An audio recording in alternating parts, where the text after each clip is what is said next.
Ravi de vous retrouver sur canalturf.com. On va évoquer le programme de ce mercredi 18 décembre avec un quintet plus sur l'hippodrome de Pau. Il s'agira du prix Georges Pastré, traditionnel quintet sur l'hippodrome palois. Mon préféré pour cette course réservée aux 4 ans sera le numéro 11, Yaya John. C'est un cheval qui, à mon avis, a la pointure d'une course comme celle-ci. Il a bien fini dernièrement pour se classer 5e du quintet prix Marc-Anthony à Auteuil, où il devançait 2 de ses rivaux du jour. Pour ses débuts à Pau, je le pense capable de s'imposer, d'autant que le terrain lourd ne le dérange pas. Le 12, Portentoso, est un cheval régulier qui me semble en mesure de bien faire, lui qui s'est notamment classé 5e d'un quintet, le prix d'Amiens à Auteuil. Le 4, Abubiline, est un cheval qui a de la qualité, Alain Cotil l'aime bien, le cheval avait d'ailleurs gagné à Auteuil de plaisante manière au premier semestre. Depuis, il a connu des fortunes diverses, mais il a mieux couru que ne l'indique sa 7e place dans le récent quintet prix Marc-Anthony à Auteuil. Il a été légèrement baissé au poids, attention à lui, il a le potentiel pour gagner également. Le 7, Alnatop, reste sur plusieurs échecs, mais attention, jugé sur sa 4e place obtenue dans le quintet prix Guillaume de Pracontal au mois d'octobre, elle a sa chance. Le 3, Campinas, a couru dernièrement face à certains des meilleurs de sa promotion dans le prix Morgex, une épreuve de groupe 2. Ou une épreuve de groupe 3, pardon. Par contre, auparavant, eh bien, ce Campinas avait gagné une liste le 11 novembre sur les programmes de Compiègne. La méfiance s'impose. Le 13, Diva des Obos, s'est produite dans des courses sur le steeple lors de ses 4 derniers parcours, mais sachez également qu'elle a des références à faire valoir en haie.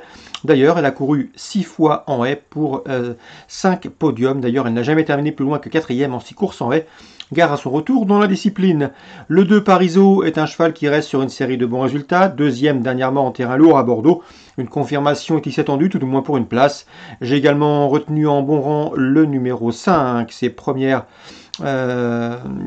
qui me semble ici en mesure de bien faire, qui est peut-être moins expérimenté que ses rivaux avec seulement 4 courses au compteur, mais cette dernière avait pris la 2e place d'un handicap disputé à Clairefontaine cet été. La méfiance s'impose. Un résumé chiffré pour ce quintet du mercredi 18 décembre, avec le 11, le 12, le 4 et le 7 pour mes préférés. Pour les places, on retient le 3, le 13, le 2 et le 5. Suite du programme, la première, difficile d'aller contre le 102 Saham, c'est le véritable spécialiste de l'hippodrome. Il a 13 ans. Il a 13 ans certes, mais il est toujours un gant, mais il est toujours préservé. Chaque année, on le court qu'à bon escient et on le réserve pour ce meeting palois. Il connaît bien cette course, il l'a remporté en 2015, 2016, 2018, lorsque cette épreuve avait encore été programmée au mois de janvier, fin janvier. Depuis, elle a été avancée dans le programme. Sachez également que le cheval s'est classé 2e de la précédente édition, disputée au courant décembre l'an dernier. Donc ce 102 Saham devrait une nouvelle fois se mettre en évidence. On lui posera le 101 Alpha Risk, qui lui aussi a déjà remporté cette course. C'était en 2018, si ma mémoire est bonne. En tout cas, 3e l'an dernier. Attention donc également à ce 101 Alpha Risk, deux véritables spécialistes de cette épreuve. Dans la 6e, on fera attention à un rentrant de qualité. Il n'a pas été revu depuis le mois de mai 2018. C'est le 609 Spanish One, mais c'est un cheval de classe qui a déjà couru dans de bons lots. Déjà 3 victoires pour lui en 5 prestations sur les programmes de Pau. À mon avis, dès cette course de rentrée, il peut frapper fort. Je lui poserai le 501 Espoir de Derry, qui vient de pas faire sa condition en plat, et le 602 Lady de Roche pour sa régularité. 9 As 2 dans la 6e. Dans la 8e, sachez que Patrice Quinton, avec lequel j'ai eu le plaisir de converser en début de meeting, m'avait dit du bien du 806 Django, un cheval qui est en forme. Il vient d'ailleurs de bien faire sur l'hippodrome de Fontainebleau sur le steeple. Il apprécie le lourd. Ici, dans ce handicap, il semble somme toute assez bien placé. Donc on s'en méfiera de 806 Django. Concernant Vincennes, Réunion 2, dans la première, le 112 Good Luck Quick mérite crédit. Le cheval vise ici une 3e victoire consécutive sous la selle, mais attention au 114, c'est Guapo Marboula, à mon avis, c'est son principal opposant. Le cheval a couru 4 fois, 2 fois autre montée pour 2 victoires sous la selle. Il est invaincu dans la discipline. 112 et 114. Dans la 3e, attention, 309 Fauve de Félière, difficile de l'imaginer battu. Le cheval compte déjà 7 victoires en 14 courses courues. D'ailleurs, en 14 courses courues, il a également signé 11 podiums. Et il était simplement vaincu en 3 sorties sous la selle. C'est le cheval à battre, 309 Fauve de Félière.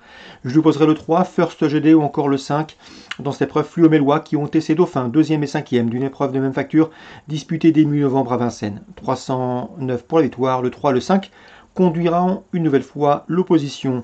J'ai pu m'entretenir également avec Vincent Seguin. Sachez qu'il est confiant que le 515 Gloire du Perche C'est sa meilleure dans cette promotion DG côté pouliche. Elle est estimée, elle a la qualité. La dernière fois, c'est mal passé pour elle, elle se rapprochait librement. Elle était loin d'être battue pour les premières places, malheureusement.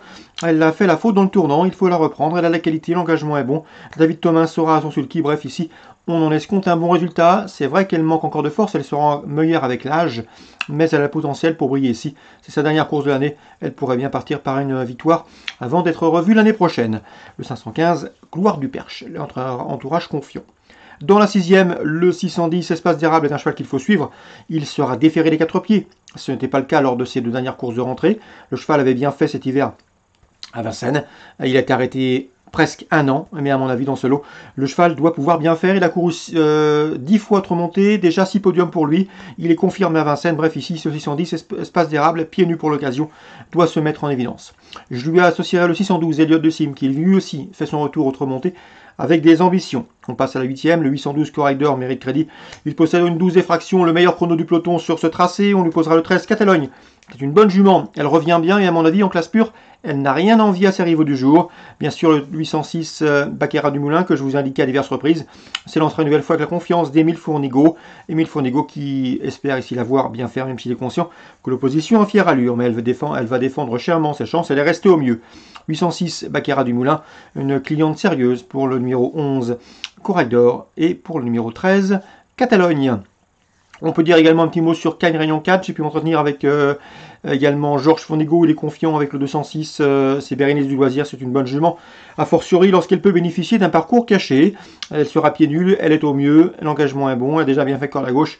Ici, si elle peut se faire ramener sans faire trop d'efforts, sa pointe de vitesse finale doit faire des ravages et elle peut parfaitement s'imposer. 206, Bérénice du Loisir. Yannick Desmet m'a également parlé du 303 Désir Castelès, un bon cheval. Un cheval de qualité, il a bien gagné dernièrement. Ici, il restera ferré, mais il courra léger, ferré léger. Ici, on ne va pas le courir de manière offensive, on va patienter. On va sans doute faire les 400, 500 derniers, mais cela ne l'empêche pas de jouer les premiers rôles vu son potentiel. Sachez que son objectif se situe prochainement dans le prix de la Côte d'Azur ou le prix de la Méditerranée, ça reste à définir. En tout cas, son objectif est futur, dans 2 ou 3 semaines. Mais en tout cas, dans cette course, une place au podium est largement dans ses cordes. Je lui poserai le 309, Éclat de gloire, un cheval irréprochable depuis plusieurs semaines et doué. Et le 310, Christo, qui a été réservé pour ce meeting d'hiver cagnois. Un cheval qui se plaît tout particulièrement sur cette piste azuréenne. Donc la 3e, le 9 et le 10, le 3 en classe pure peut les accompagner, mais son objectif est futur. C'est ce que m'indiquait son propriétaire, Yannick Desmet. Voilà pour les infos de ce mercredi 18 décembre. Bon jeu à tous, rendez-vous demain désormais pour un nouveau programme.